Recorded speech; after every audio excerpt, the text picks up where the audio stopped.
Waalaikumsalam. Ya Yesi, silahkan duduk. Ya Bu, Selamat siang Yesi. siang Bu. Gimana kabarnya? Alhamdulillah. Baik, alhamdulillah. Yesi, Ibu perhatikan akhir-akhir ini Yesi kok sedikit berbeda dari hari-hari sebelumnya. Ibu juga mendengar laporan dari Bapak Ibu guru mata pelajaran kalau ternyata nilai-nilai Yesi itu ada penurunan. Kira-kira apa sih yang membuat hal itu terjadi? Bisa Yesi ceritakan ya sama Ibu? Kalau bisa, jangan ada yang dirahasiakan. Tidak apa-apa Bu, tidak ada apa-apa. Yesi bilang tidak ada apa-apa, tapi Ibu bisa melihat dari sorot matanya Yesi. Yesi ini sedang ada sesuatu yang disembunyikan. Dan Ibu perhatikan juga waktu istirahat, kamu suka menyendiri di kelas ya? Gak mau ikut sama teman-temannya, betul? Iya Bu. Jadi kira-kira apa yang membuat Yesi menjadi seperti itu? Silahkan diceritakan ya, Ibu harap tidak ada yang Yesi sembunyikan dari Ibu. Jadi gini Bu, sebenarnya orang tua saya itu berpisah. Mereka sudah berpisah sejak 1 bulan yang lalu. Ibu turut prihatin dengan berita dari keluarga kamu ya Yesi. Ibu tahu betul saat ini mungkin kamu sedang ada di fase yang sangat terpuruk. Ibu tahu mungkin ada kebingungan di dalam diri kamu. Mungkin kamu merasa cemas, merasa sedih, kecewa, bahkan marah. Betul? Benar Bu. Jadi saya itu seperti kehilangan arah hidup. Di rumah pun saya menjadi kebingungan, sering melamun juga. Di sekolah juga saya itu selalu gagal fokus atau tidak fokus dalam mengikuti pelajaran. Saya pun jadi bermalas-malasan untuk mengerjakan tugas-tugas sekolah, tugas-tugas yang ada di rumah. Soalnya saya masih beradaptasi dengan keadaan yang sekarang ini. Saya tidak mempunyai tujuan hidup gitu. Ibu mengerti ya sih, ada banyak sekali kasus seperti ini sebetulnya di antara siswa-siswa. Ibu tahu betul bagaimana perasaan kamu. Iya ya sih, Ibu mengerti. Wajar sekali kalau saat ini kamu merasa seperti itu. Tapi kamu jangan merasa sendiri ya sih. Bisa kamu ceritakan lebih lanjut terkait perasaanmu? Iya Bu, jadi gini, saya itu kehilangan semangat belajar, motivasi orang tua juga sudah hilang. Terus dari diri saya sendiri juga masih bingung mau arahnya itu mau kemana gitu. Jadi saya bingung, mulai dari penurunan nilai-nilai ujian-ujian saya.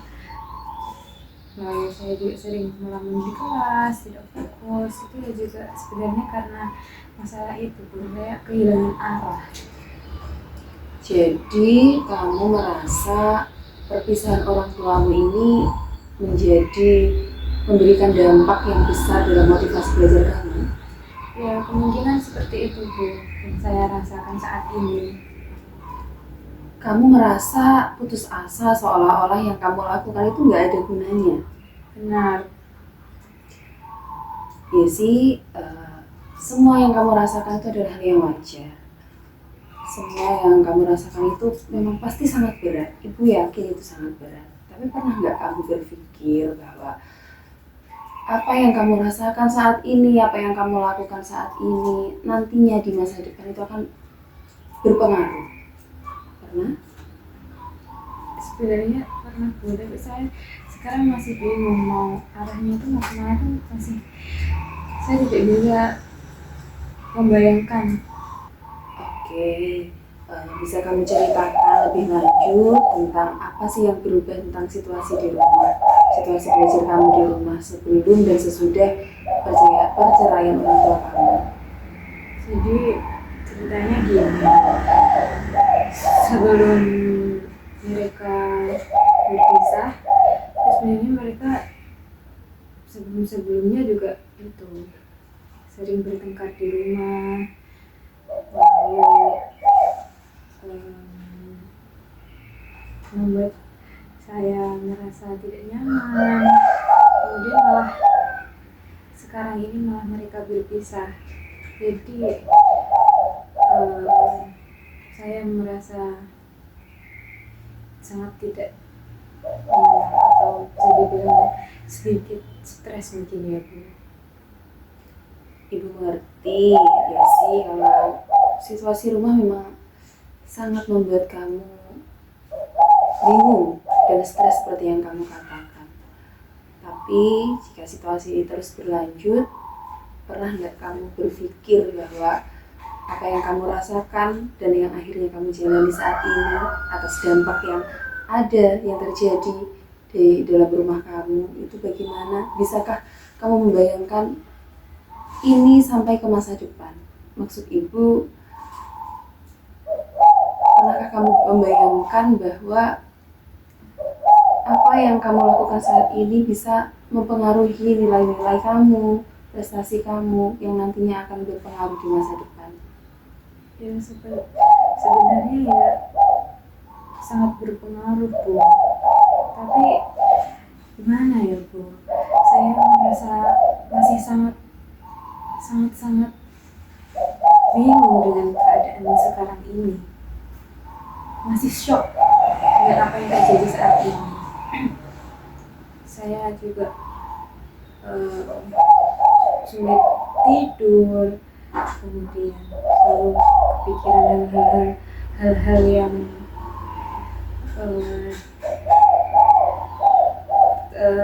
hal-hal yang negatif, atau hal apa yang akan terjadi yang akan datang. Jadi bingung apa yang harus saya lakukan dan apa yang harus saya lakukan ini. Iya, perpisahan orang tua itu memang menjadi pukulan yang terberat untuk anak-anaknya. Dan itu adalah sesuatu yang tidak kita inginkan tentunya ya sih. Iya. Tapi Yesi saat ini masih dalam masa transisi. Baik transisi dari usia Yesi, transisi dari peralihan kondisi rumah, kondisi keluarga kami. Sebetulnya Yesi ada beberapa cara yang bisa kita lakukan untuk mengelola emosi agar emosi yang kamu rasakan itu tidak terus-menerus mengganggu sampai nanti kamu dewasa. Apakah iya Bu? Lalu bagaimana caranya? Tentu saja bisa ya sih. Ada banyak siswa yang juga seperti kamu yang orang tuanya berpisah, bercerai, tapi alhamdulillah mereka berhasil bangkit. Ibu lihat kamu punya potensi yang juga luar biasa. Ibu yakin kamu pasti bisa bangkit. Yakin ya? Ya Bu, insya Allah. Dulu kamu masih ingat tadi yang kamu ceritakan, Yesi sudah pernah masuk ke dalam 5 besar ranking di dalam kelas. Kamu masih ingat bagaimana cara kamu untuk bisa mencapai itu semua? Iya Bu, Bagaimana? masih. Jadi dulu sebelum kejadian ini, saya bisa dibilang siswa yang cukup rajin. Saya selalu mencatat jadwal-jadwal pelajaran, lalu saya mencatat apa saja tugas-tugas yang akan dikerjakan hari ini, besok, lusa, maupun 1 bulan ke depan, 2 bulan ke depan, kayak gitu.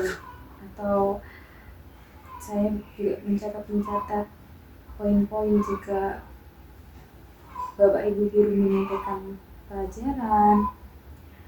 Lalu saya juga kalau sudah sampai rumah, saya langsung mengerjakan PR yang hari ini langsung saya kerjakan. Begitu Bu. Jadi saya tidak menunda-nunda, langsung saya kerjakan supaya tidak menjadi beban saya. Begitu Bu. Hebat, itu kan kebiasaannya sangat bagus. Berarti Yesi punya jiwa disiplin, inisiatif dalam belajar. Nah, sekarang sekarang dari kebiasaan-kebiasaan yang dulu pernah kamu lakukan, kamu terapkan, kira-kira apa yang bisa kita terapkan lagi untuk membantu kamu kembali fokus dan semangat untuk belajar?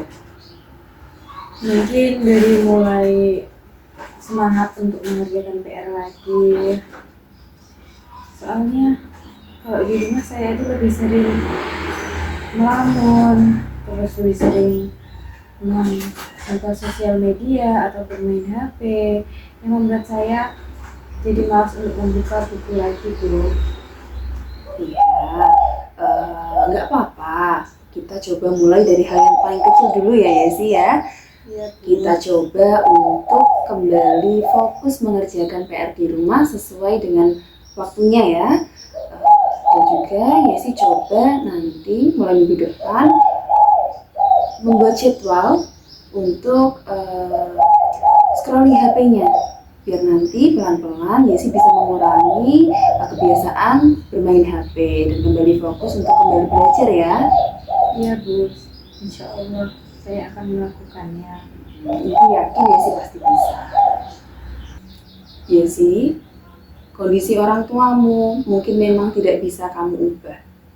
Tapi kamu punya pilihan untuk tetap terus dalam kesedihan atau kamu malah menjadikan momen ini sebagai motivasi agar kamu bisa tetap berprestasi dalam segala hal, segala bidang. Jadi ini bukan akhir dari segalanya, Bu. Betul sekali ya sih. Justru ini adalah momen untuk kamu memilih mana yang paling baik untuk kamu. Karena yang bisa menentukan jalanmu itu hanya kamu sendiri. Jika kamu terus-terusan gak fokus, terus membiarkan nilai-nilai kamu terus turun, kira-kira dampaknya apa? Kamu tahu? Dan jika kamu bangkit untuk kembali fokus dan bersemangat dalam belajar, itu juga dampaknya apa? Kira-kira Yesi tahu? Tahu, Bu.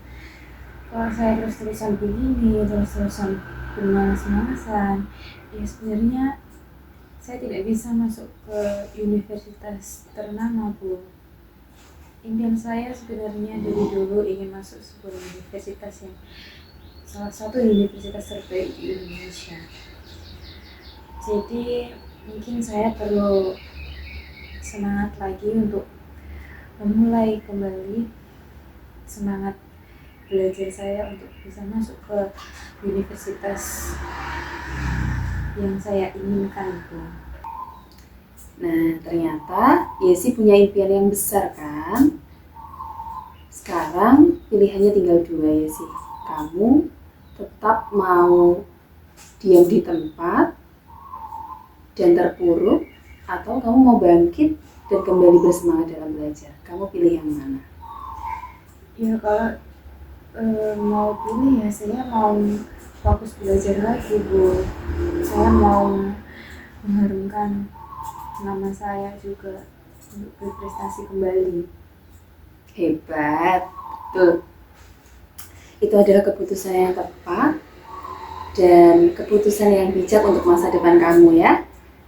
Yesi, setelah tadi kita punya rencana kalau minggu depan Yesi harus mulai mengerjakan PR tepat waktu lagi, kira-kira menurut kamu apa yang bisa kamu lakukan untuk kembali fokus dan semangat belajar? Saya akan membatasi bermain gadget terlebih dahulu, kemudian saya akan coba-coba lagi untuk membuka buku-buku saya dan membaca buku pelajaran sebelum saya tidur, Bu. Bagus sekali Yesi. Kamu harus ingat ya, tiap kali kamu butuh bantuan, kamu butuh dukungan atau teman untuk berbicara, silahkan datang lagi ke sini, bertemu sama ibu, kita ngobrol lagi. Kamu juga bisa loh curhat sama teman-teman kamu, bestie-bestie kamu, tapi tentunya yang kamu percayai ya. Iya, Bu, saya akan mencobanya. Iya, hari ini kita sudah berbincang panjang tentang permasalahan yang kamu hadapi dan bagaimana hal itu mempengaruhi motivasi belajar kamu. Yang penting sekarang Yesi sudah mengetahui apa kekuatannya dan juga kita sudah merencanakan tindakan kecil yang bisa kamu lakukan di minggu depan. Siap ya untuk melakukannya? Iya Bu, insya Allah. Ibu sangat bangga sama kamu. Iya Bu, terima kasih atas dukungan dari Ibu. Sama-sama Yesi, kita ketemu lagi di minggu depan ya, di hari dan jam yang sama. Terus tetap semangat ya. Ibu. Sekarang silakan kembali ke kelas untuk mengikuti pembelajaran.